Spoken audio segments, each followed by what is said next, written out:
بسم اللہ الرحمن الرحیم الحمد للہ رب العالمین الصلاۃ والسلام علی سیدنا و نبینا و طبیب ذنوبنا مولانا و مولا الکونین جد الحسن والحسین سید شباب اہل محمد ولعنت اللہ علی اعدائہم اجمعین اللہم صلی علی محمد وآل محمد۔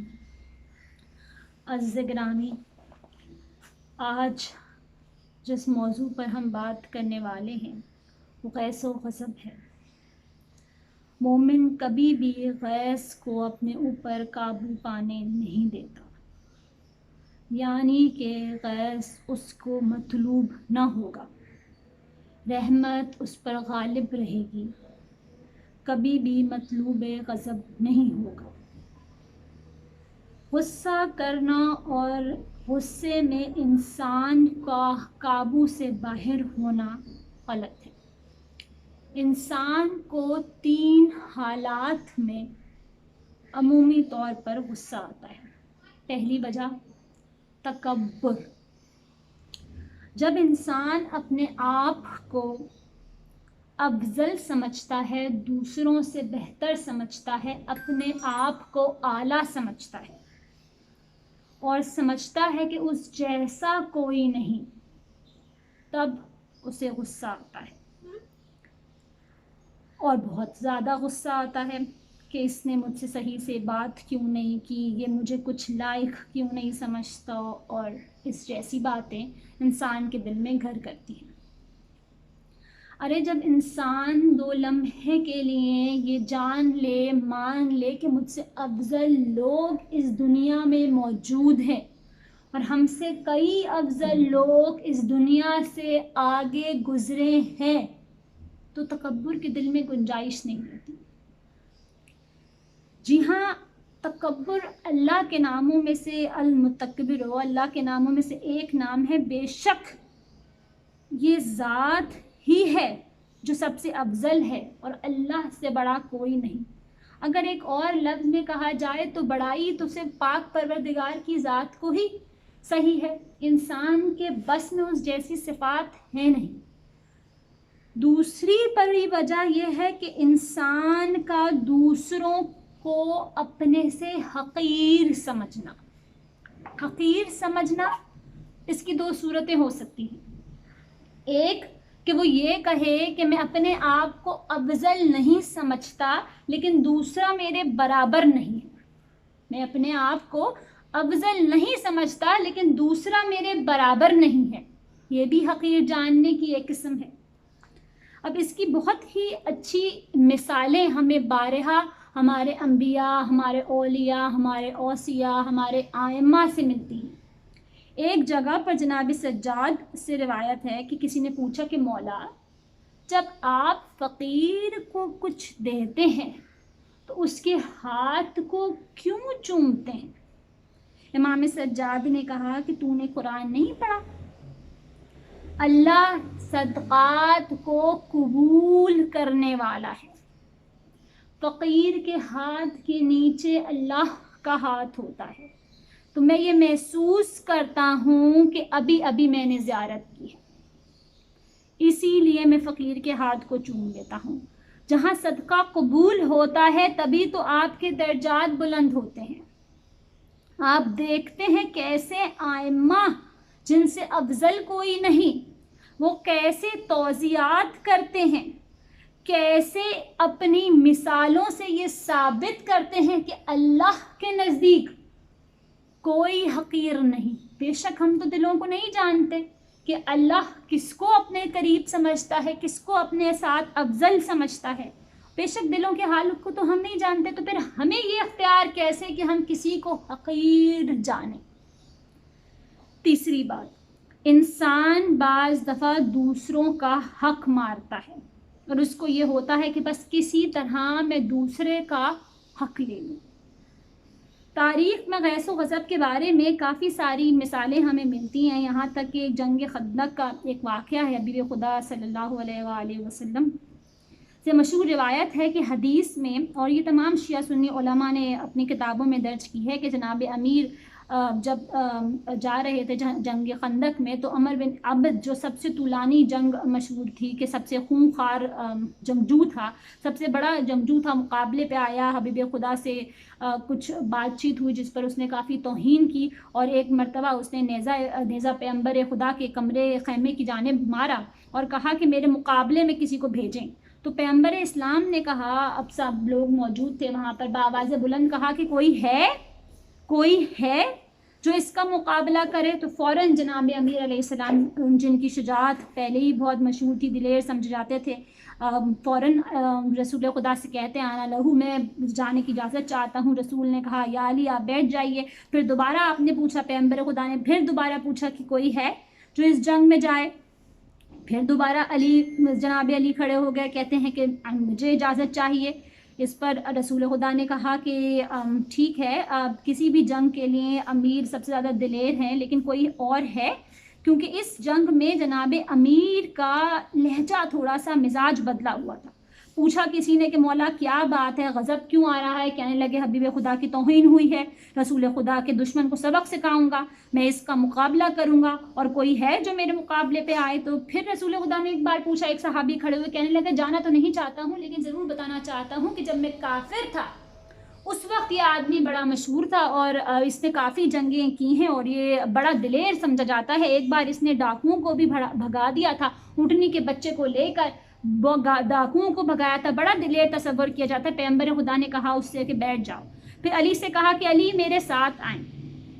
ابھی غضب کے لیے پورا مقدمہ پیش کیا جا رہا ہے تاکہ آپ کو سمجھایا جا سکے کہ کس طریقے سے اس کیفیت کو اپنے قابو میں رکھ کر انسان بہتر فیصلے کر سکتا ہے۔ اب رسول خدا جناب امیر کو لے کر خیمہ میں آئے، اور جناب امیر کی ابا کو اپنی ابا سے تبدیل کیا، جناب امیر کی زرہ کو اپنی زرہ سے تبدیل کیا، اور زیبتن کیا، آپ کی تلوار کو خود لیا، اپنی تلوار کو حضرت علی کو دیا، اور خیمے سے باہر آ گئے۔ اب کی بار خیمے سے باہر آئے تو امامے کو تبدیل کیا۔ اب سوال یہ پیدا ہوتا ہے کہ جب آپ نے زرہ خیمے میں تبدیل کی، ابا خیمے میں تبدیل کی، تلوار خیمے میں تبدیل کی، تو رسول خدا امامہ بھی خیمے میں تبدیل کر لیتے، علی کو دے دیتے۔ لیکن چونکہ بات سمجھانا مقصد تھا کہ میرے بعد مسئلہ ہی امامے کا ہوگا، اس لیے سب کے سامنے امامے کو تبدیل کیا، تاکہ میرے بعد اللہم صلی علی محمد وآل محمد، تاکہ میرے بعد امامے کا مسئلہ نہ رہے۔ سارے مجمع کے سامنے علی کو اپنا امامہ پہنایا، اور علی کو اپنا امامہ پہنایا، اور علی کا امامہ خود پہنا۔ اب اسلام کی واحد جنگ ہے کہ جب امیر علیہ السلام آگے بڑھتے جاتے ہیں، رسول صلی اللہ علیہ وآلہ وسلم پیچھے جاتے ہیں، اور بارگاہ الہی میں دعا کرتے جاتے ہیں کہ بدر میں اے پروردگارا تو نے مجھ سے عبیدہ کو لے لیا تھا، احد میں تو نے مجھ سے حمزہ کو لے لیا تھا، اے پاک پروردگارا اب میرے پاس علی رہ گیا ہے، پاک پروردگارا مجھ سے علی کو نہ لینا، یہ ہمارے لیے میرے لیے ہمیشہ آگے کھڑا رہتا ہے، پروردگارہ اس کی حفاظت کرنا۔ جناب امیر آگے بڑھتے جاتے تھے۔ تمام تاریخوں میں لکھا ہے کہ یہ واحد جنگ ہے کہ جناب امیر جب جنگ کے لیے جا رہے تھے تو دائیں جانب جبرائیل، بائیں جانب میکائیل، سامنے عزرائیل، ملک الموت کھڑے تھے۔ ارے بھائی آج سے پہلے بھی تو اتنی جنگیں ہوئی ہیں، لیکن کبھی فرشتے تو نہ آئے۔ یہ کیسی جنگ ہے جس میں پاک پروردگارہ فرشتوں کو زمین پر بھیجتا ہے؟ کیونکہ جناب امیر کو جلال ہے، توہین رسول خدا ہوئی ہے، تلوار اٹھانے کو تیار ہے، اور آسمان سے فرشتے نازل ہوئے ہیں کہ اپنے پروں کے ذریعے علی کے جلال سے نکلنے والی تلوار کے ضرب کو روکیں گے۔ اب کی بار حضرت علی کے سامنے عمر بن عبد کھڑا تھا۔ آپ نے کہا میں اپنے دشمن کو 3 باتوں کے لیے مانتا ہوں۔ پہلی، دعوت دیتا ہوں مسلمان ہو جا، دعوت دیتا ہوں کہ مسلمان ہو جا۔ اگر مسلمان ہونا ہوتا تو کب کا میدان میں ہی نہ آتا، پھر کہا واپس چلا جا. کہنے لگا اگر واپس جانا ہوتا تو ساری زندگی لوگوں کی باتیں سننے کو ملیں گی, جنگ چھوڑ کے نہیں جاؤں گا, کبھی میدان میں واپس نہ آ سکوں گا. تیسری بات مولا نے کی, اچھا ٹھیک ہے اپنے گھوڑے سے اتر, یا تو آج تو ہوگا یا پھر میں ہوں گے. اس کا مطلب صاف تھا کہ مولا نے کہا دشمنوں نے اسلام کے ساتھ کوئی کمپرومائز نہیں ہے. جنگ شروع ہوئی, بہترین تلوار بازی کا مقابلہ ہوا. امیر ایک دفعہ ایسا ہوا کہ جناب امیر اس کے سینے پر سوار ہو گئے. ایسے میں اس نے جسارت کی, میرے مولا فوراً سے پہلے اس کے سینے سے اتر گئے اور چہل قدمی کرنے شروع ہو گئے. اب کسی نے کہا کہ تاریخ لکھتی ہے کہ جنگ خندق میں 70 ضربتیں مولا نے چلائیں, میدان خندق میں 70 ضربتیں مولا نے چلائیں. پیغمبر جس حدیث کے لیے تمہید باندھی گئی ہے وہ یہ ہے کہ تمام انسانوں اور جنوں کی عبادت سے افضل علی کی ایک ضربت ہے. اب سوال یہ پیدا ہوتا ہے کہ جنگ تو پہلے بھی تھی, ضربتیں تو پہلے بھی تھیں, یہ کس ضربت کی بات ہو رہی ہے کہ سارے ثقلین کی عبادت سے افضل یہ ہے؟ اب سوچنے کی یہ بات ہے کہ وہ سب اپنی جگہ خالصتاً جو تلوار کا ضرب روک لیا تھا, کیونکہ جنگ رضائے الہی کے لیے تھی, کیونکہ جنگ رضائے الہی کے لیے تھی, وہ ضربت سب سے افضل ہے اور وہی ثقلین کی عبادت ہے جو رضائے الہی کے لیے چلائی جائے. سو اس بات سے ثابت ہوتا ہے کہ اسلام نام ہے شجاعت کا, ایمانداری کا, وفا کا, سلامتی کا. اسلام نام ہے وعدے کو پورا کرنے کا. اسلام نام ہے ناپ تول میں صحیح قرار دینے کا. اسلام نام ہے امانت داری کا. اسلام نام ہے پابندی وقت کا. اسلام نام ہے رواداری کا. اسلام نام ہے قوت و محبت کا. اسلام نام ہے انصاف کا, درگزاری کا. درود پڑھ دیجیے. اللہم صلی علی محمد وآل محمد. اللہ سبحانہ تعالیٰ نے 1,24,000 انبیاء اتارے, 12 امام, اولیاء, اوصیاء اتارے, مردوں کے لیے بے مثال کردار اتارے. اللہ نے چاہا کہ ایک ایسا کردار جو خواتین کے لیے رہنمائی کر سکے, ایسا کردار جو خواتین کے لیے مثالی ہو, جو اللہ کے لیے خواتین کے لیے مثالی ہو. سبحانہ تعالیٰ نے ایک بیوی کو بھیجا, مریم. اے مریم, ہم نے آپ کو چن لیا, پاک رکھا. اب زندگی کے کئی پہلو ہوتے ہیں. ماں کا رشتہ ہوتا ہے, بیٹی کا رشتہ ہوتا ہے, بہن کا رشتہ ہوتا ہے, زوجہ کا رشتہ ہوتا ہے, بہو کا رشتہ ہوتا ہے. انسانی زندگی میں کئی رشتے ہوتے ہیں, لیکن مریم جو ہے زوجیت کا رشتہ ثابت نہیں کر سکتی تھی. ظاہر بات ہے, زوجہ ہوتی تو کیسی ہوتی, مثالی بہن ہوتی تو کیسی ہوتی, مثالی بہو ہوتی تو کیسی ہوتی. ایسے میں پروردگار کہتا ہے اے مریم, اب میں ایک اور بیوی کو بھیجوں گا جو آپ کے لیے فخر مریم ہوں گی. اب فخر مریم اب آئی فاطمۃ الزہرا, رحمت للعالمین کے گھر, رحمت للعالمین کے گھر. آپ نے کئی بار سنا ہوگا کہ پیغمبر خدا نے فرمایا کہ تمہارے گھر بیٹا پیدا ہو تو نعمت, بیٹی پیدا ہو تو رحمت. اور نبی کے گھر آئی رحمت للعالمین کے گھر رحمت آئی. ثانیہ زہرا, مثالی کردار فاطمۃ الزہرا. یہ مثالی بیٹی یہ بتائیں گی, سمجھائیں گی کہ بیٹیاں کیسی ہوتی ہیں, مائیں کیسی ہوتی ہیں, زوجہ کی اولین ترجیحات کیا ہیں. یہ کردار ثابت ہوا رحمت للعالمین کی رحمت سے.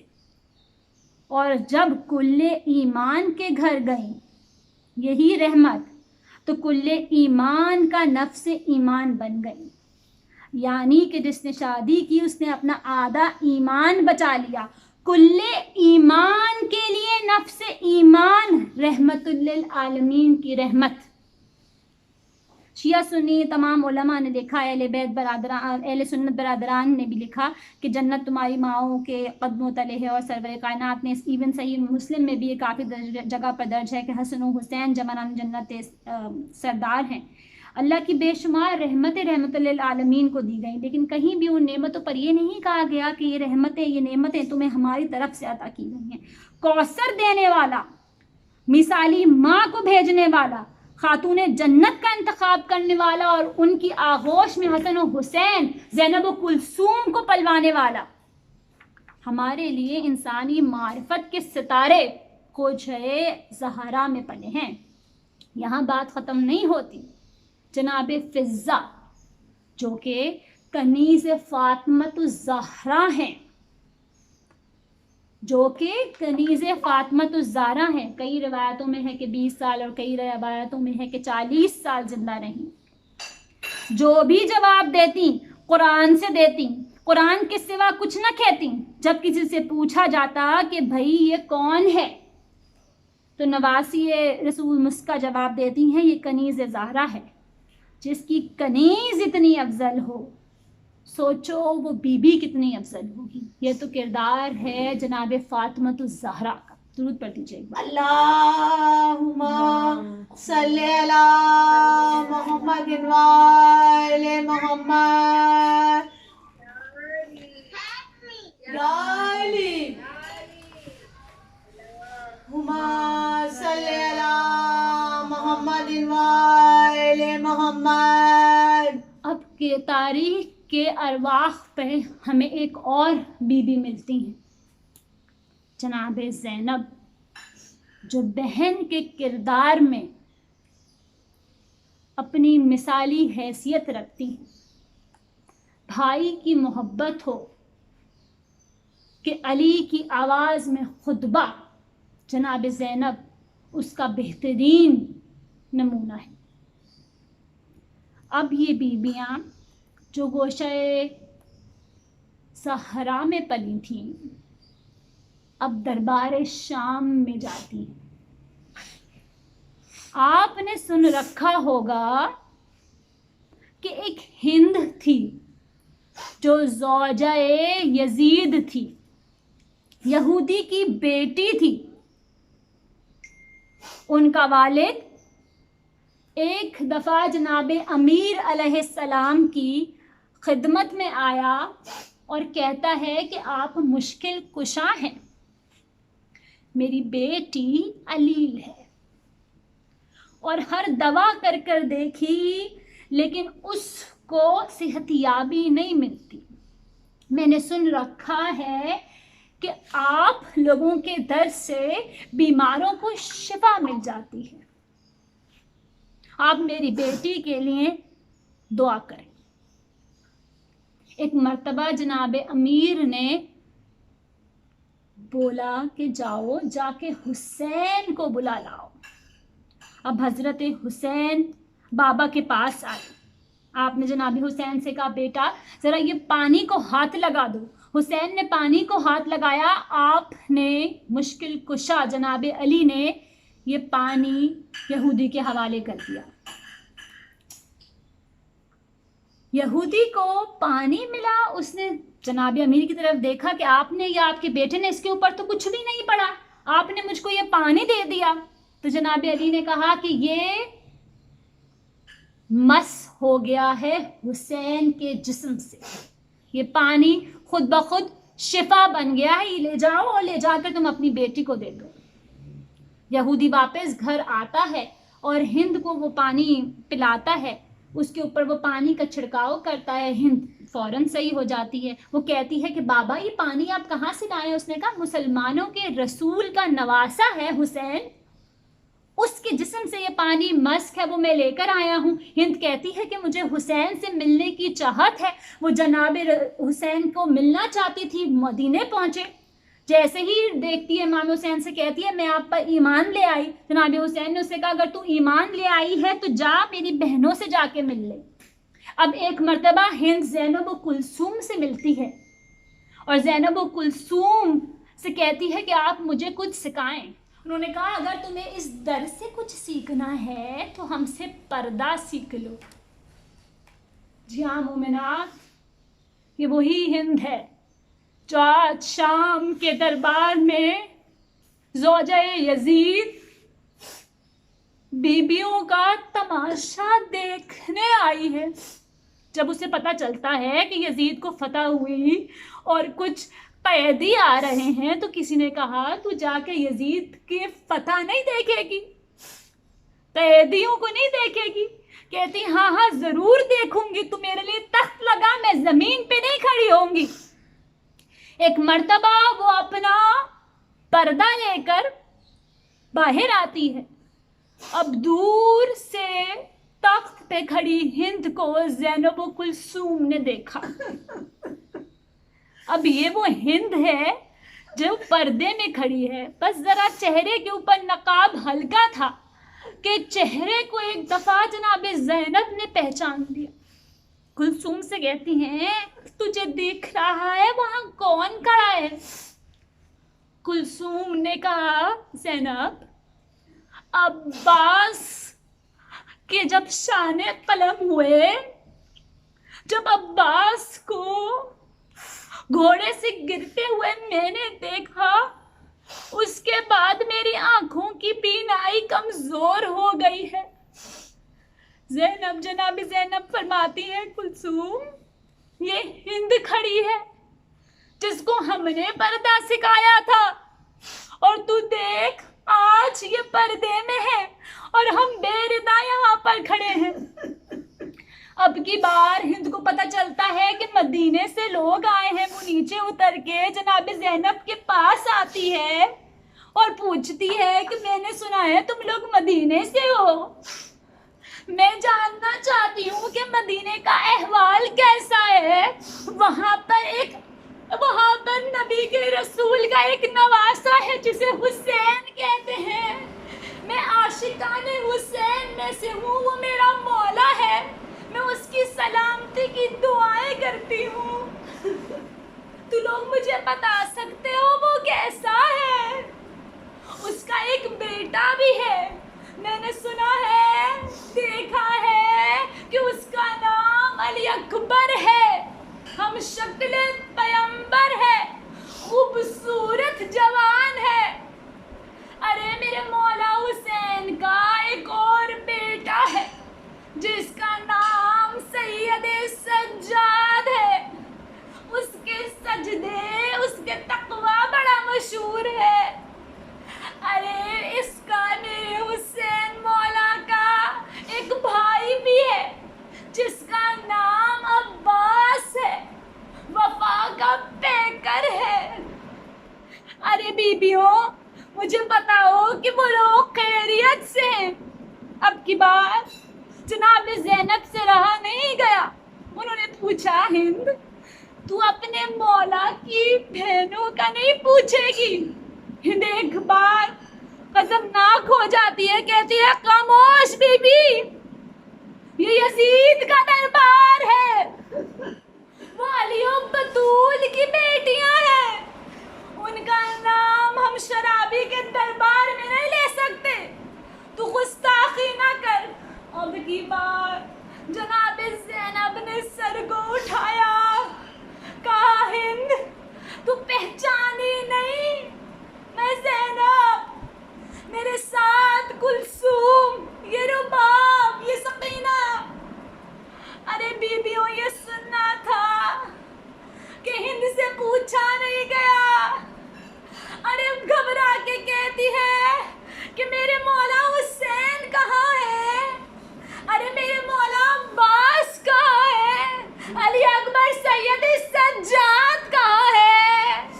ارے زینب تڑپ کے بولتی ہے ہند ادھر دیکھ، وہ جو بوڑھا نظر آ رہا ہے تجھے قیدی، جس کے گلے میں طوق ہے، ہاتھوں میں